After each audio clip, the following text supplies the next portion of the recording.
Morning દોસ્તો. તો સવારમાં નાઈથી થઈ ગયા તૈયાર. હવે જવાનું છે કોલેજ. આ છે આપણી હોસ્પિટલ.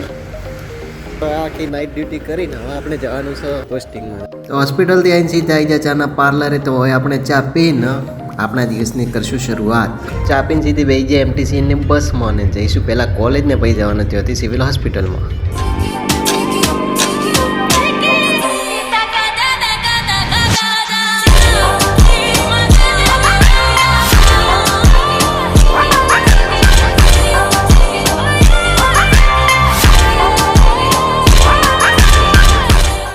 દોસ્તો હવે આપણે આવી ગયા છીએ સિવિલ હોસ્પિટલ વડનગર, જ્યાં અમારી ક્લિનિકલ પોસ્ટિંગ ચાલુ છે, જ્યાં under supervision nursing student real patient સાથે પેશન્ટને ટ્રીટમેન્ટ આપે છે અને રિયલ એક્સપિરિયન્સ ગેઇન કરે છે. મિત્રો, પોસ્ટિંગમાં મોબાઈલ અલાઉડ નહીં, એટલે મારી જોડે મોબાઈલ નહીં હોય અને હું અંદરના વિડીયો તમને બતાવી નહીં શકું. દોસ્તો આજ માટે આટલું જ. મળીએ નેક્સ્ટ વિડીયોમાં. ત્યાં સુધી બાય બાય.